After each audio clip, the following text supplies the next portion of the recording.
작가들이 뭔가를 만들고 싶다라고 할 때 세운상가 기술자는 굉장히 레벨을 쳐주고 세운상가를 세운상가의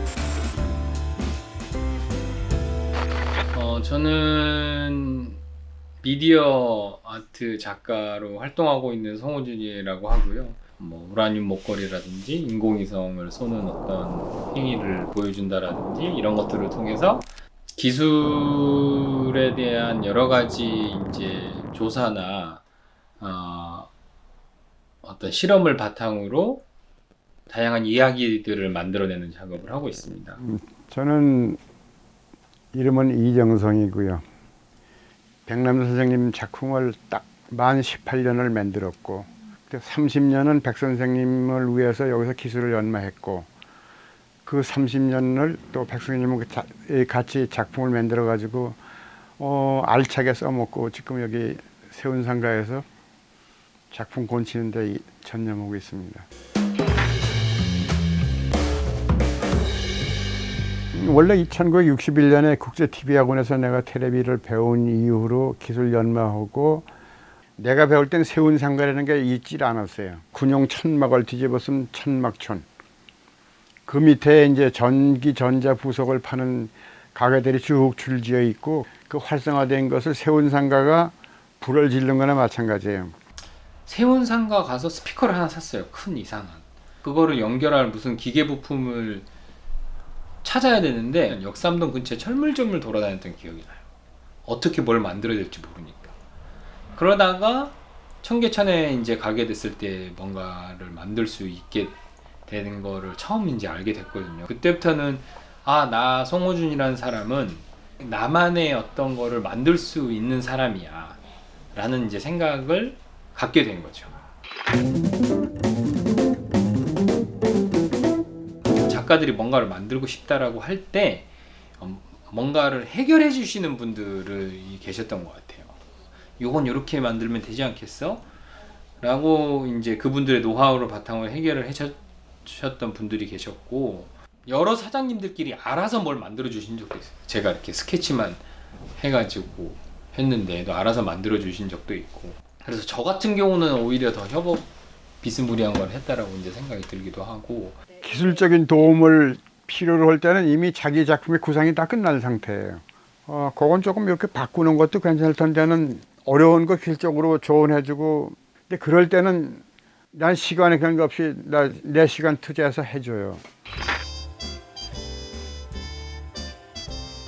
나도 그게 참 행복한 추억인데 사실 백 선생님이 예고치 않고 어느 날 갑자기 찾아와가지고 내가 백남준인데 하고 만났는데 뭐야 그때는 그 양반이 그렇게 세계적으로 유명한지도 몰랐어요. 다다익선 1000세대로 타워를 만들려고 그러는데 텔레비전 타워 근데 몇 대냐 1000세대래. 근데 그거 할 수 있느냐 근데 1분도 생각 않고 하죠. 이게 뭐 생각도 않고 그냥 한다고 나오느냐. 근데 난 그 자신감이 어디서 나오면 그 2년 전에 내가 그 코엑스 자리에서 삼성전자 텔레비 그 벽을 쌌는데 그게 한 500이 한 20대 될 거예요. 그거를 짧은 시간 내에 개조해가지고서 텔레비전 벽을 싸가지고 완벽하게 작동하게 해주니까 삼성에서도 굉장히 좋아했어요. 그래서 그것이 이제 소문이 나는 거고 백 선생님이 한국 기술자를 하나 쓰고 싶은데 어디 가면 좋겠냐. 몇 군데 물어봐도 또 손가락전 일로 오니까 이 오신 거고 그럼 해줘. 그리고 선생님 그냥 미국으로 떠나셨어요. 다 만들어가지고 예정된 생방송 날짜에 다 했는데 근데 미국에 가게에서 방송에서 온에어로 딱 들어오는 거 보니까 완벽하게 다 작동하니까 선생님이 난리가 난 거예요. 선생님이 날 파트너로 여겨가지고 그때부터는 그걸 시작으로 18년 동안을 혼자 가방 싸들고 세계를 들고 다녔어요. 그러니까 이제 인공위성 작업을 하겠다라고 마음을 먹게 된 게 왠지 세운상가가 옆에 청계상가 세운상가가 옆에 있으니까 나도 충분히 할 수 있지 않을까 뭐 이런 이제 생각을 하게 된. 또 이제 외국에 있는 작가들이 한국에 오면 제가 항상 이렇게 청계천이나 세운상가 투어를 많이 해줬어요. 진짜 좋은 거거든요.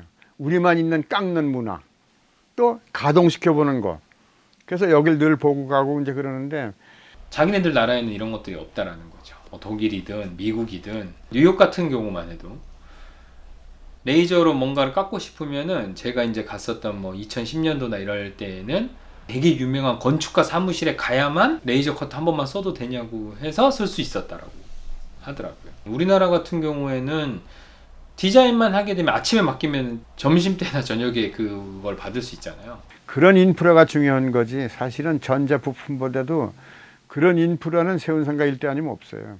그건 세계 어느 나라도 없거든요. 여기 이 밑에 있는 업자들이 다 단일 품목을 많이 해요.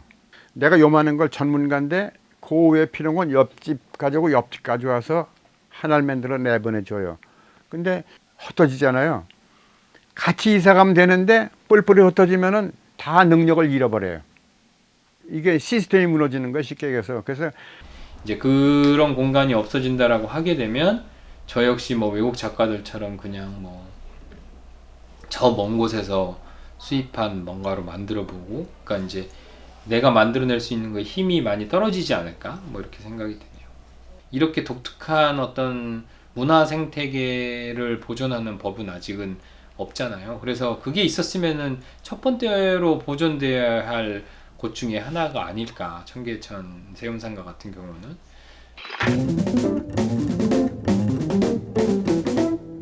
세운상가에 있는 사람들도 이제 많이 자각을 해가지고 세운상가가 발전하려고 그러면 어떻게 된다는 걸 알아요, 이제. 그런 식으로 이 세운상가 전자 예술 요거 단지를 만드는 방법. 어쨌든 세운상가의 이 전자상가의 명맥을 유지시킬 필요가 있는 거고, 그래서 뭔가를 만들고 싶은 많은 창작자들, 뭐 작가도 그렇고 디자이너들도 그럴 수도 있고, 아니면은 이제 연구를 하고 있는 이제 과학자들이나 공학자들이 뭔가를 만들어 볼 수 있는 이제 첫걸음을 뛸 수 있는 공간이라는 생각이 들어요. 왜 만들고 창작을 하는가? 그래서 이제 그런 질문에 대한 답을 어느 정도 줄 수 있는 공간처럼 여겨졌으면 좋겠고, 그래서 이 공간은 단지 기술에 대한 공간이 아니라 좀 더 넓은 의미에서 넓은 의미의 창작 공간으로 바라보는 게 중요하지 않을까라는 생각을 합니다.